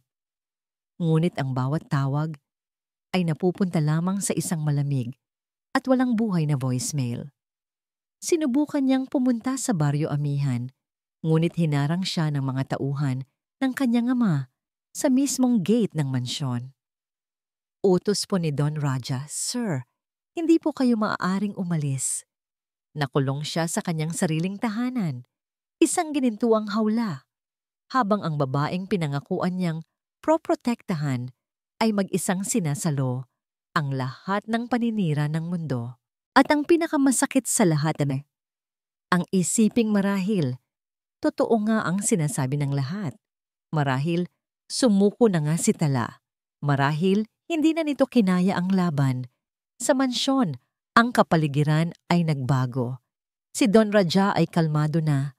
Ang kanyang aura ng kapangyarihan ay muling bumalik. Isang gabi, nakita sila ni Lino sa hapagkainan. Nagtatawanan, kasama ang kanyang mga kasosyo sa negosyo, nag-iinuman ng mamahaling alak. Isang tagay. Narinig niyang sabi ng kanyang ama. Itinaas ang kanyang kopita. para sa pagpapanatili ng kaayusan at sa pagtatanggal ng mga hindi kinakailangang basura. Naramdaman ni Lino na parang sinasakal siya. Ang basura na tinutukoy ng kanyang ama ay ang babaeng nagsimula ng maging mahalaga sa kanya. Tumayo siya at umalis sa hapagkainan ng walang paalam. Ang tunog ng kanilang masayang tawanan ay sumunod sa kanya sa pasilyo na parang isang insulto. Sa maliit na apartment sa Baryo Amihan, ang mundo ni Tala ay huminto sa pag-ikot. Isinara niya ang kanyang sarili mula sa lahat. Ang telebisyon ay nanatiling patay. Ang mga dyaryo ay hindi niya binabasa. Ngunit hindi niya kailangang makita o marinig ang mga balita para malaman ang iniisip ng mga tao. Nararamdaman niya ito sa bawat tingin ng kanyang mga kapitbahay, sa bawat bulungan na naririnig niya kapag lumalabas siya para bumili ng gamot ng kanyang ina. Ang dating awa ay napalitan ng pangungutya. Ang kanyang maliit na apartment ay naging kanyang bilangguan at kanyang kanlungan. Ang bawat araw ay lumilipas na walang pagbabago. Gigising siya, aalagaan ang kanyang ina, tititig sa kawalan, at matutulog. Ang apoy na minsan nang nag-alab sa kanyang mga mata ay naging isang malamig na abo. Ang dignidad na buong tapang niyang ipinaglaban ay tila isa na lang malayong alaala. Isang gabi, habang nililinis niya ang kanyang silid, nakita niya ang isang lumang kahon sa ilalim ng kanyang kama. Binuksan niya ito. Sa loob nito ay ang kanyang mga lumang gamit mula sa kanyang dating buhay. Isang pares ng ballet shoes na kupas na at pudpud na ang dulo. Mga litrato niya sa entablado. Mga tuyong bulaklak mula sa kanyang mga tagahanga. Kinuha niya ang mga ballet shoes. Ang seda ay malambot pa rin sa kanyang mga daliri. Naalala niya ang pakiramdam ng pagsuot nito, ang sakit at ang saya. Naalala niya ang pangarap. At pagkatapos, isang matinding sakit ang gumuhit sa kanyang puso. Sumuko na siya, hindi lang sa hamon. Sumuko na siya sa kanyang sarili. Ang Don Raja ng mundo, ang mga mapanghusga, ang mga mapangapi, ay nanalo. Sa isang iglap ng matinding pagkabigo, kinuha niya ang kahon.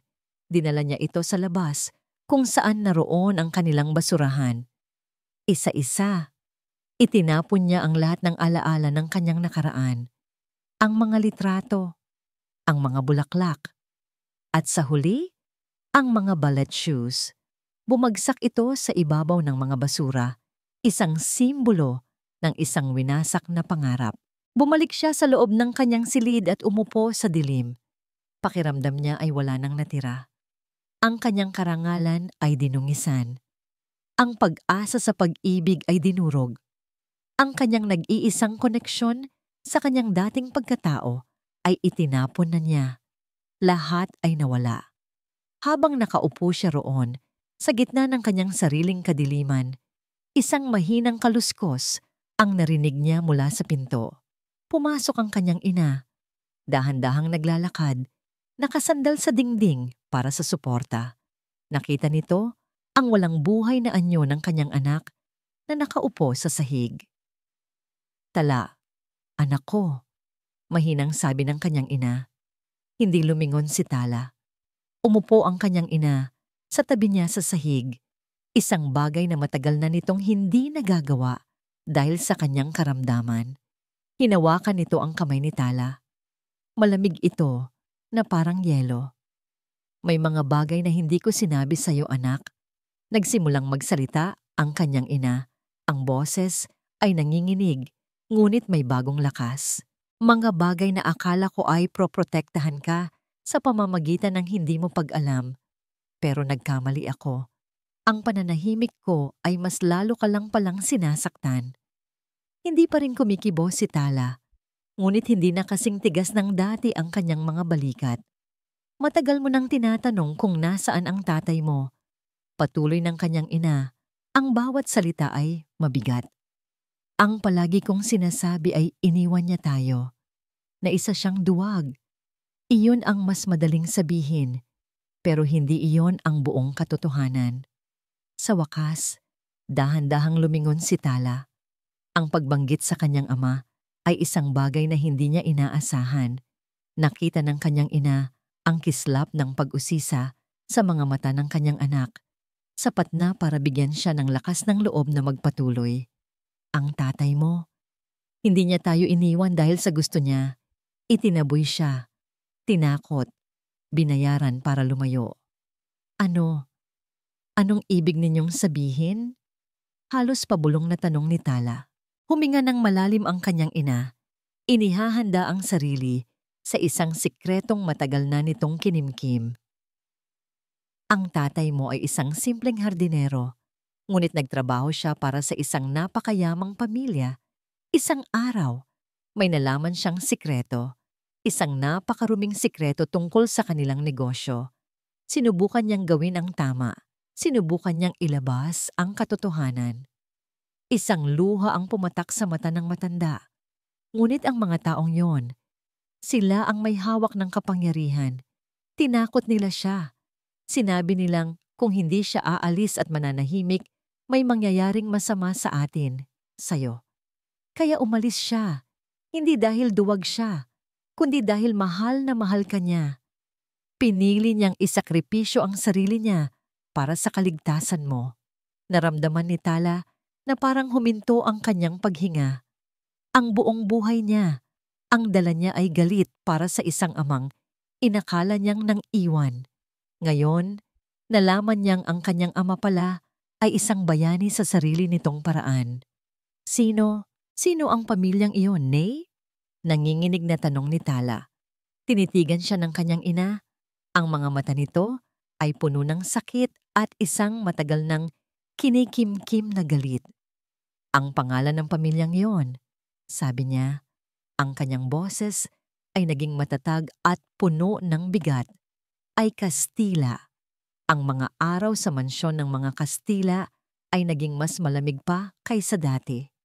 Para kay Lino, ang bawat sulok ng kanilang tahanan ay isang paalala ng mga kasinungalingan. Ang bawat pagkain kasama ang kanyang mga magulang ay isang tahimik na pagpapahirap, ngunit habang si Don Raha ay abala sa pagdiriwang ng kanyang tagumpay, may isang tao sa mansyon na unti-unting nilalamon ng sarili nitong konsensya. Si Senyora Evangelina. Mula ng gabing iyon sa kanyang silid-aralan, hindi na siya halos lumalabas. Ang kanyang kalungkutan ay naging mas malalim. Ang kanyang pamumutla ay naging mas kapansin-pansin. Ang pag-amin sa kanyang anak ay parang pagbukas ng isang sugat na matagal na niyang pilit ginagamot. Ngunit ngayon, sa halip na gumaling, ito ay lalong nagnanaknak. Nakikita niya ang pagdurusa sa mga mata ni Lino. Naririnig niya ang mga balita tungkol sa paninira kay Tala. At alam niya, sa kaibuturan ng kanyang puso, na siya ay may kasalanan sa lahat ng ito. Ang kanyang pananahimik noon ay ang naging binhi ng lahat ng kasamaang nangyayari ngayon. Ang pagprotekta sa pangalan ng pamilya ay nagkakahalaga ng kaluluwa nilang lahat. Isang gabi, habang si Lino ay nakaupo sa kanyang silid, nakatitig sa kwintas na hugis bituin na nasa kanyang palad, isang mahinang katok ang narinig niya sa kanyang pinto. Pumasok ang kanyang ina. Ang dating eleganteng senyora ay mukhang marupok at pagod. Sa kanyang mga kamay, may dala siyang isang maliit na bagay, isang USB flash drive. Lino, ginoyid. Mahinang sabi nito. Hindi sumagot si Lino. Ang galit at pagkadismaya niya ay hindi pa nawawala. Lumapit si Evangelina. Ang kanyang mga mata ay puno ng luha ng pagsisisi. Alam kong galit ka sa akin. At karapatan mo yan. Walang araw na hindi ko pinagsisihan ang aking naging desisyon. Nabuhay ako sa takot sa loob ng maraming taon. Inilapag niya ang USB sa mesa sa tabi ni Lino. Pero mas natatakot akong makita kung anong klaseng tao ang nagiging ama mo. At kung anong klaseng tao ang kahahantungan mo kung patuloy kang mananahimik. Sabi niya, ang kanyang boses ay nanginginig. Ang pananahimik, ito ang ating kasalanan, Lino, at oras na para itama ito. Napatingin si Lino sa USB, pagkatapos ay sa kanyang ina. Ano ito? Ang ebidensya, sagot ni Evangelina. Nang malaman ko ang ginawa ni Bianca, lihim akong nag-record ng aming pag-uusap. Akala ko ay gagamitin ko ito para protektahan ang aking sarili. Ngunit ito pala ay para protektahan ka. At ang katotohanan, huminga siya ng malalim. Nandyan din ang kopya ng mga dokumento na nagpapatunay sa pagbabanta ng ama mo kay Tala. Ang lahat ng kailangan mo para ipakita sa mundo kung sino talaga si Don Raja Castilla.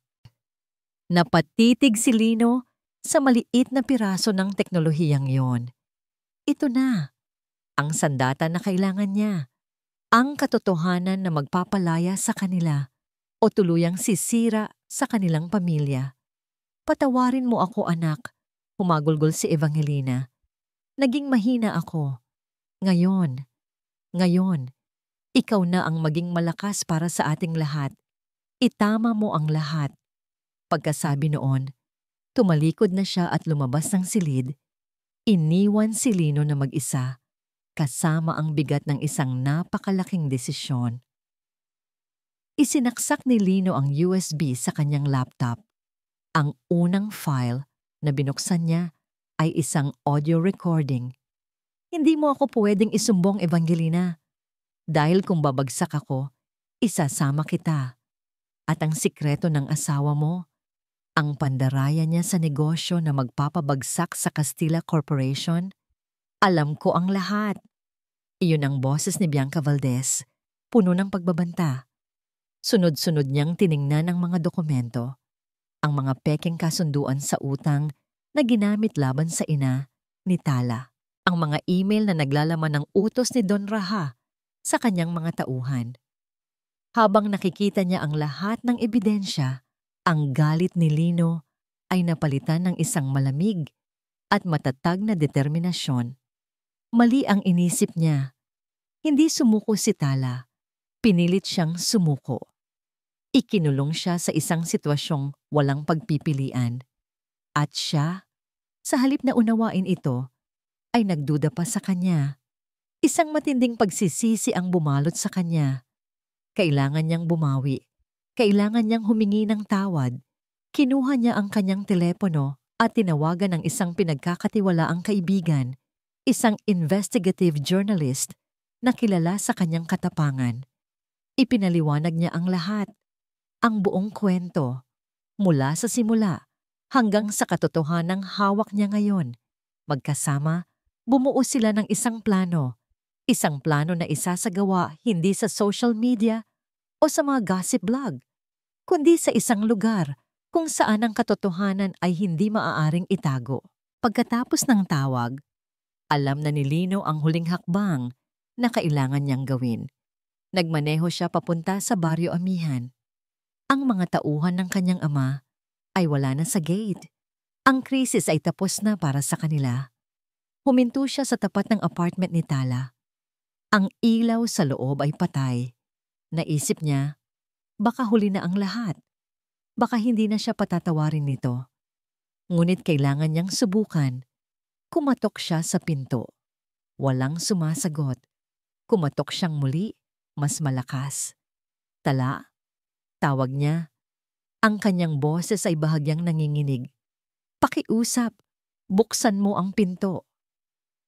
Katahimikan. Sumandal siya sa pinto. Ang kanyang noo ay nakadikit sa malamig na kahoy. Tala, alam ko na ang lahat. Sabi niya, sapat na malakas para marinig sa loob. Alam ko na ang ginawa ng ama ko. Ang pagbabanta niya sa'yo, gamit ang nanay mo. Hindi ka sumuko. Pinilit ka nilang sumuko. Nagkaroon ng isang mahinang kaluskos mula sa loob. Patawarin mo ako. Patuloy niya, ang kanyang boses ay puno ng pagsisisi. Patawarin mo ako dahil nagduda ako sa'yo. Naging duwag ako, pero hindi na ngayon. Huminga siya ng malalim. Inilalabas ang kanyang huling pakiusap. May plano ako. Isang paraan para itama ang lahat ng ito, pero hindi ko ito magagawa ng mag-isa. Kailangan kita. Pakiusap, bigyan mo ako ng isang pagkakataon para itama ito. Sa loob ng ilang mahahabang segundo, ang tanging tunog ay ang tibok ng kanyang puso. At pagkatapos, dahan-dahan, narinig niya ang tunog ng pag-ikot ng seradura. Bumukas ang pinto ng bahagya. Sa dilim ng siwang, nakita niya ang mga mata ni Tala, puno ng pag-aalinlangan.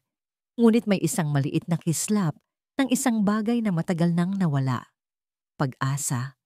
Ang gabi ng anibersaryo ng The Grand Marilag Hotel ay mas maningning pa kaysa dati. Ang bulwagan ng mga tala ay muling napuno ng mga pinakamayayamang mukha sa lipunan. Lahat ay naroon upang magdiwang. At sa gitna ng lahat, sa entablado, nakatayo ang hari ng gabi, si Don Raja Castilla.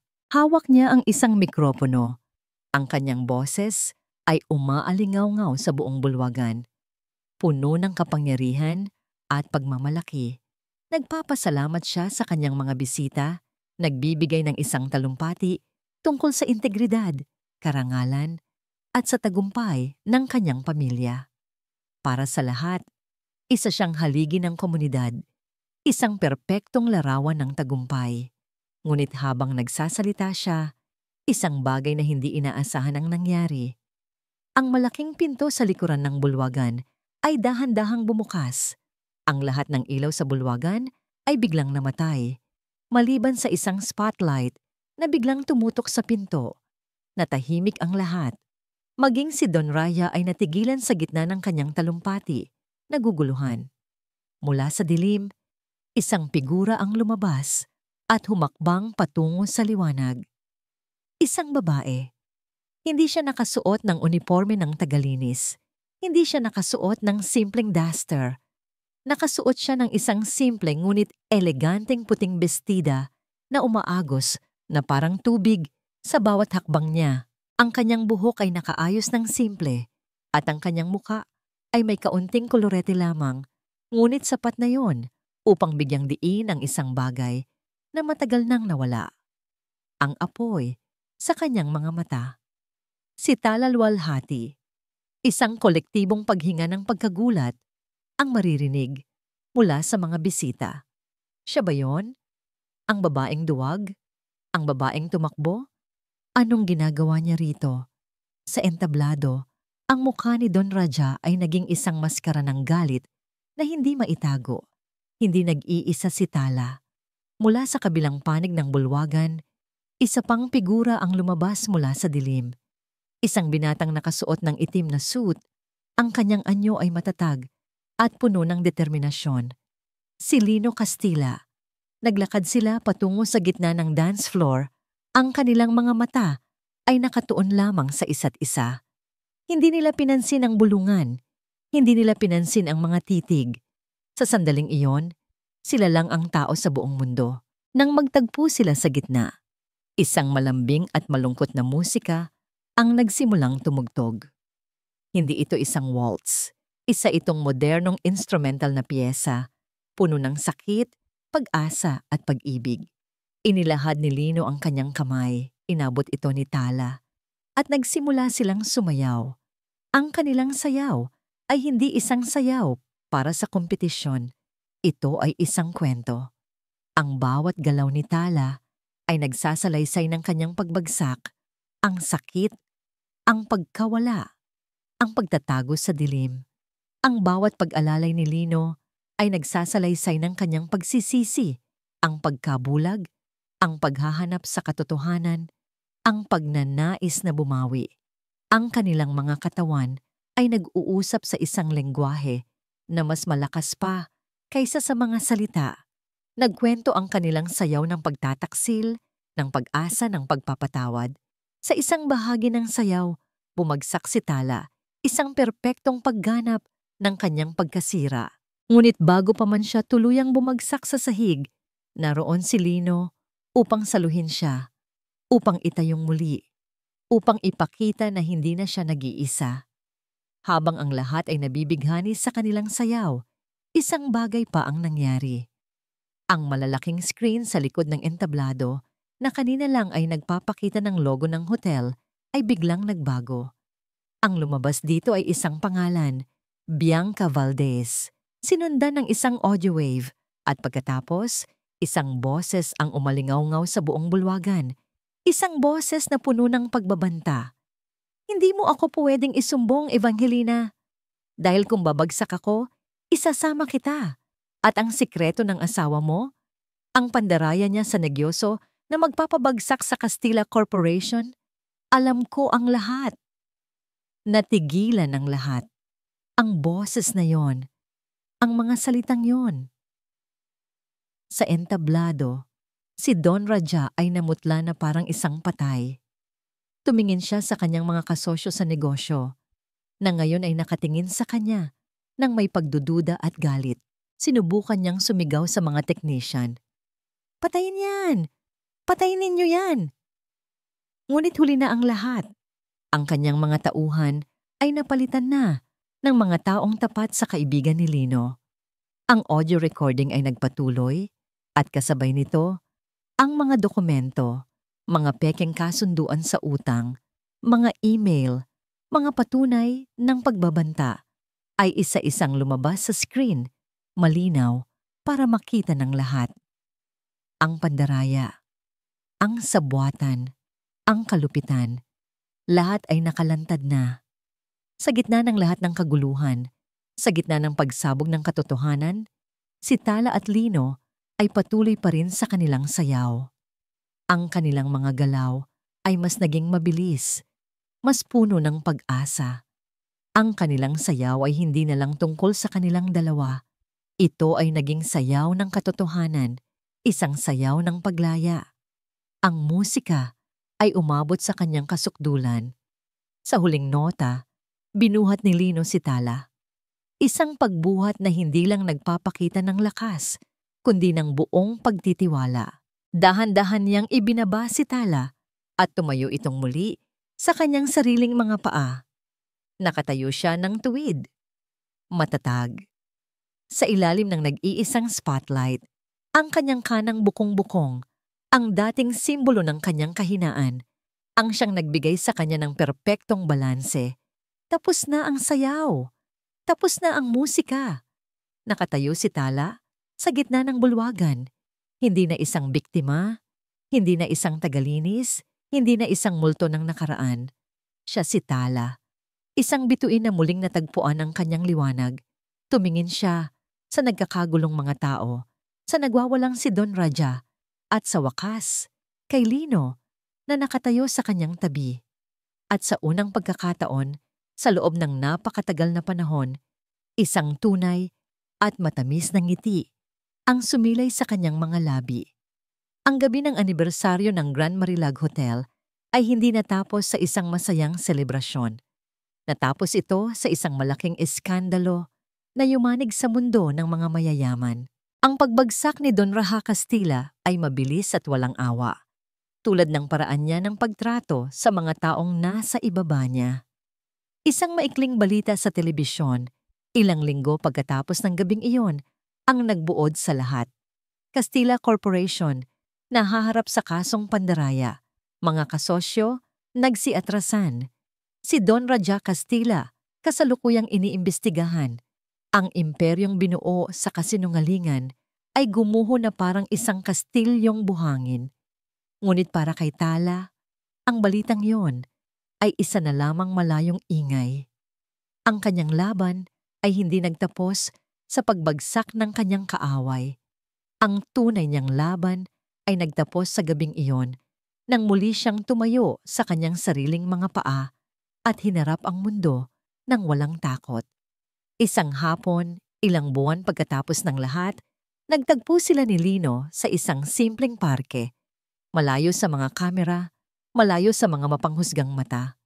Umalis na ako sa amin, sabi ni Lino, habang pinapanood nila ang mga batang naglalaro. Iniwan ko na ang lahat, ang pangalan, ang pera. Lahat ng yon ay hindi sa akin, kundi sa kasalanan ng aking ama.